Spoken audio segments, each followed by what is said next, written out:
from the shore. Yes. And we thought, oh well, we'll go in on a wave. But island currents are very strange, and the next thing you'd know, that you were going at a very good speed, well away from the island. Yes. And then we were absolutely exhausted by midnight. The girls, my watch was actually a very good one, it kept on going. And but the girls who hopped into the water, they said that theirs all stopped around about the 12 midday. Now you had a May West on, did you? Oh yes, you had the May West. You wore that the whole time. Oh. And we floated quite well. Anyway, we were about 200 yards probably from the shore. We saw the Japanese come in their ship, and they were very efficient. They opened the side of the back of the ship, if I call them what they call it, and slid out shallow boats, rowboats actually, fully laden, and just shoved them into the water.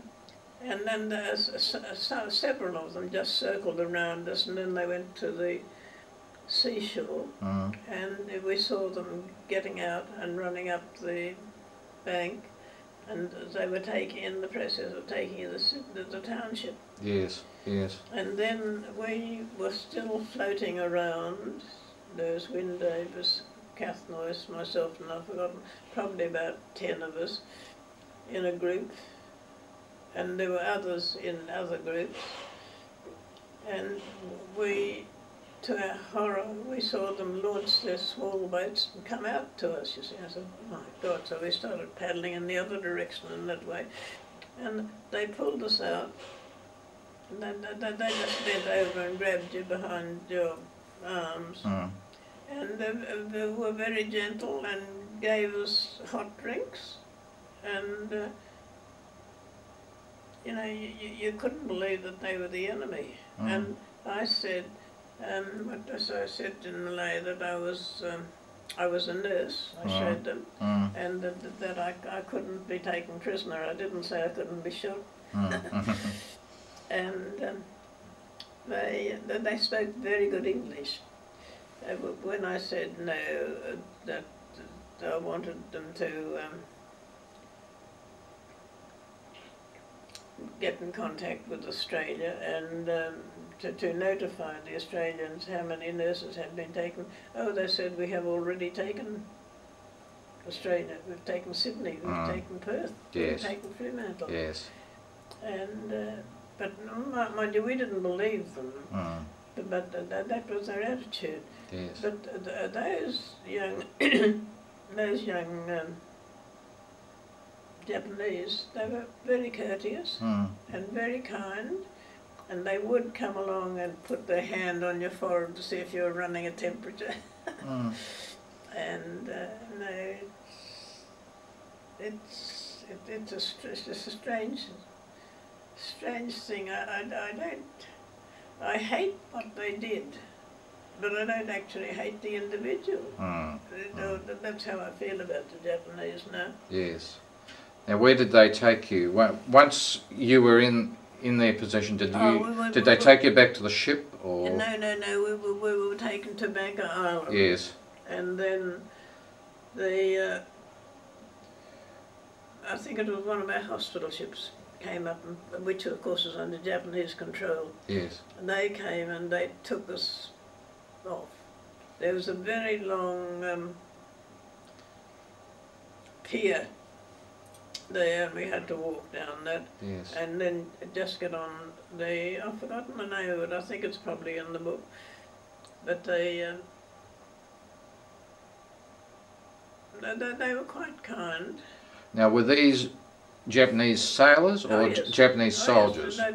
They were Japanese boats and Japanese sailors. Sailors.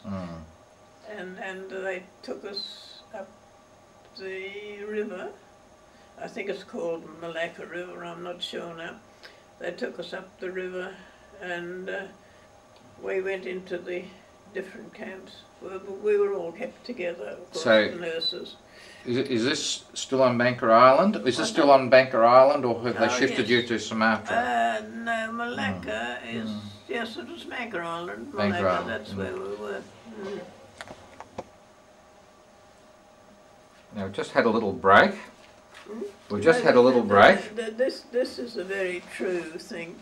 With the deterioration in the health of the internees and the worsening of conditions and rations, it is interesting that kindliness and gentleness increased.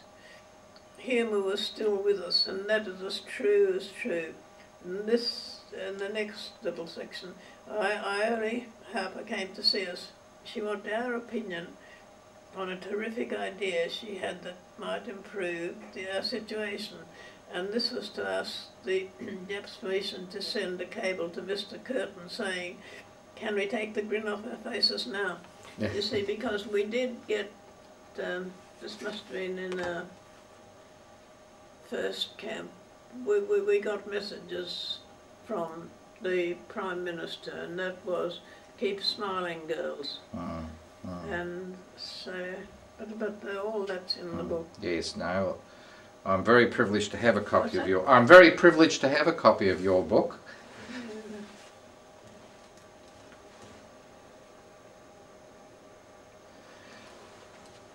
Now, Pat, when did you get shifted to Sumatra? What's it? When did you get your group? When did you get shifted to Sumatra? When? Was it long after you had been captured?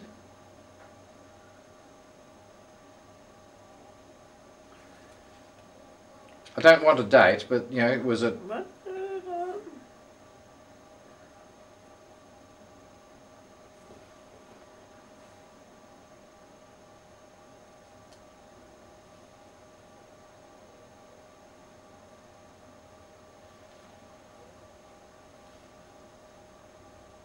We moved over into the men's camp. I think we spent 12 months in the houses. I can't remember now. And it says here, we moved over to the men's camp. The men's camp, as it was always called, was an irregular square of wooden huts with attic roofs. They're made, an attic roof is made from the fronds of the palms and things like that. The padang inside had 2 wells and a square general purpose open building with an attic roof. The middle of the padang, anyway, you'll get more out of this than you would out of me because I've forgotten quite a lot of it. Yes. And I can't remember when I first wrote this one. First printing was 2001, second was 2003, yes, yeah, but it would have taken me at least 2 years to put it together, to write it, because yes, I went on with my normal life anyway. I wasn't, yes, going to. I thought it was better to do it that way. Now, you're at Palembang now? Hmm? Are you at Palembang?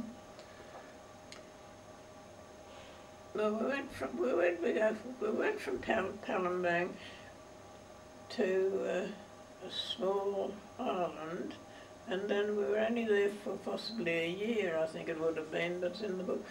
And we were taken back, and we went up the Musi River, and that would have been Kalang, I think, yes, that's correct, K-A-L-A-N-G. And there were a lot of prison camps there.